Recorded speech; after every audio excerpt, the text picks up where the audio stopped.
लेकिन फिलहाल हम आपको राजस्थान के रुझान दिखा रहे हैं, जहां कांग्रेस के खाते में इस वक्त अगर आप इन रुझानों को देख रहे हैं तो 9 सीटें जाती हुई नजर आ रही हैं। बड़ी बात, कोटा को जरा ठीक कीजिएगा, धोखे से कोटो लिखा हुआ है। कोटा सीट से जो कि भारतीय जनता पार्टी के लोकसभा स्पीकर रहे ओम बिरला, वो मैदान में हैं और उनकी सीट यहां पर देखिए, अगर हम इस वक्त के आंकड़े देख रहे हैं तो फंसी हुई नजर आ रही है। राजस्थान की बात की जाए तो अगर एग्जिट पोल भी हम देखें, रोमिता, तो ये बता रहे थे कि 22 सीट के आसपास एनडीए के खाते में जाती हुई कांग्रेस के अलावा कांग्रेस को 2 सीटें उसमें मिल रही थी, लेकिन यहां पर 9 सीटों पर कांग्रेस पार्टी इस वक्त आगे चल रही है। कांग्रेस के उम्मीदवार कई सीटों पर आगे हैं। गजेंद्र सिंह शेखावत जोधपुर से, हालांकि अच्छा खासा होल्ड माना जाता है उनका, वो जरूर आगे चल रहे हैं। बीजेपी को काफी उम्मीदें भी रहती है, यादव भी आगे चल रहे हैं। जी देखिए, राजस्थान में इस वक्त 13 सीटों पर बीजेपी आगे चल रही है। पिछली बार के अगर आप चुनावी नतीजों को देखेंगे तो एक बड़ी बढ़त वहां पर बीजेपी को मिली थी। 25 लोकसभा सीटों में से 24 सीटों पर जो है वो बीजेपी ने जीत दर्ज की थी और 1 सीट जो है वो हनुमान बेनीवाल के खाते में गई थी। और इस बार जो चुनावी टक्कर है वो काफी, अपडेट दे दीजिएगा, पीछे चल रहे हैं रोमिता। देखिए, वहां से जब आप उन तस्वीरों को याद करिए, हाँ। जब वो अपना नॉमिनेशन दाखिल करने के लिए जा रहे थे तो वो तस्वीरें इतनी वायरल हुई कि लोग ये समझ रहे थे कि उन्हें एक बड़ा जन समर्थन वहां से मिल रहा है और इस जन समर्थन को वोटों में वो तब्दील कर पाएंगे या नहीं, ये बड़ा सवाल बना हुआ था। लेकिन फिलहाल तो देखिए उदासी वाली खबर वहां से सामने आ रही है, क्योंकि वो इस सीट से इस वक्त पीछे चल रहे हैं। राजस्थान की 25 लोकसभा सीटों पर अगर आप देखें तो 62.10% वोटिंग हुई थी, जो कि 2019 के आम चुनाव से लगभग 4.25% कम है। और फिलहाल जो एग्जिट पोल जो है दिखाए गए थे उसमें 22 सीटों का अनुमान जो है वो बीजेपी के लिए था, लेकिन फिलहाल 13 सीटों पर आगे चल रही है। अब यहाँ पर टाइट फाइट जो है राजस्थान में देखने के लिए मिल रही है। और देखिए, नागौर से हनुमान बेनीवाल जो है वो 8000 वोटों से आगे चल रहे हैं। चूरू से राहुल कांसवा जो है वो आगे चल रहे हैं कांग्रेस के। जालौर से वैभव गहलोत 44,000 वोटों से पीछे है, ये एक बड़ी जानकारी है। चित्तौड़गढ़ से बीजेपी के सीपी जोशी 70,000 वोटों से आगे हैं। और राजस्थान में इस वक्त देखिए उम्मीदें इसलिए बढ़ जाती हैं क्योंकि इस बार जो चुनावी नतीजे रहे हैं विधानसभा चुनाव में बीजेपी के लिए वो काफी अच्छे रहे हैं। पिछली बार वहां पर अशोक गहलोत जो है वो उनकी सरकार थी, लेकिन इस बार वहां पर मैंडेट बीजेपी के लिए, और इसलिए उम्मीद की जा रही थी तो वहां कम से कम क्लीन स्वीप करें। और देखिए, पिछली बार अगर आप 2019 के अगर चुनावी नतीजों को देखेंगे तो 3 राज्य जहां पर बीजेपी को विधानसभा चुनाव में तो अच्छा मैंडेट नहीं मिला, लेकिन लोकसभा चुनाव में मिला, जिसमें मध्य प्रदेश, छत्तीसगढ़ और राजस्थान थे। यहां पर विधानसभा चुनाव होने के जस्ट बाद ही यहां पर लोकसभा चुनाव हुए थे, जहां पर बीजेपी ने क्लीन स्वीप किया था लगभग, क्योंकि मध्य प्रदेश में आप देखिए तो 29 में से 28 लोकसभा सीटें जो हैं वो खाते में चली गई थी बीजेपी के। इसके अलावा 11 लोकसभा सीटें जो कि छत्तीसगढ़ में थी, वहां पर 9 सीटें जो है वो बीजेपी के खाते में गई और 24 सीटें राजस्थान से बीजेपी के खाते में गई थी। और ऐसे में इस बार क्या अपनी सरकार होते हुए राजस्थान में बीजेपी कोई बड़ा चमत्कार कर पाती है, ये जरूर देखना होगा कि राजस्थान की जनता के मन में क्या प्रधानमंत्री नरेंद्र मोदी की छवि अब भी 2019 जैसी बरकरार है या नहीं।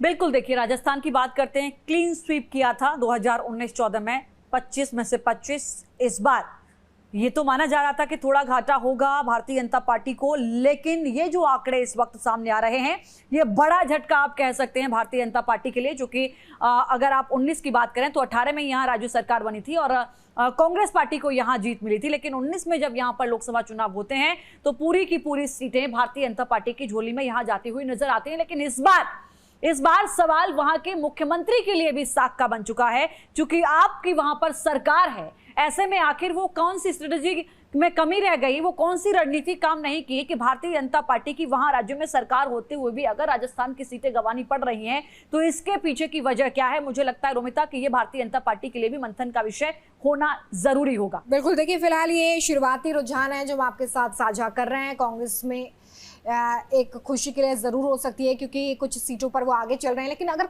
आप कोटा सीट की बात करें तो देखिए यहाँ पर एक बड़ी मुश्किल, क्योंकि यहाँ से ओम बिरला चुनावी मैदान में है। बाड़मेर में आप देखिए कांग्रेस के उम्मेद बेनीवाल 34,000 वोटों से आगे चल रहे हैं, ये रविंद्र भाटी के लिए एक बड़ा झटका है। जोधपुर से बीजेपी के गजेंद्र शेखावत, अच्छी खासी उनकी पकड़ यहाँ पर मानी जाती है। और जब भी विधानसभा चुनाव भी होता है तब आरजेडी नेता मृत्युंजय तिवारी कुछ मीडिया में आकर अपना बयान दे रहे हैं, क्या कुछ कह रहे हैं वो सुना देते हैं। बदलाव दिख रहा है, आज मौसम भी बदल रहा है तो सरकार भी बदलने जा रही है। और बिहार में भी देखिए हमारा महागठबंधन इंडिया गठबंधन बेहतर कर रहा है और 25 से ज़्यादा सीट बिहार में भी इंडिया गठबंधन जीतेगी, ये दावे के साथ कह रहे हैं। इसलिए मंगलवार बीजेपी की होगी हार और आज इंडिया गठबंधन का मंगल ही मंगल होगा।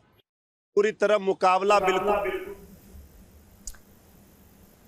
आरजेडी की ओर से साफ तौर पर यह कहा जा रहा है कि इंडिया गठबंधन का मंगल ही मंगल होगा, लेकिन सवाल ये है कि निश्चित तौर पर आज का मंगल किसके लिए मंगल, किसके लिए अमंगल होगा, ये जब स्थिति साफ होगी इन आंकड़ों से उस वक्त स्पष्ट होगा।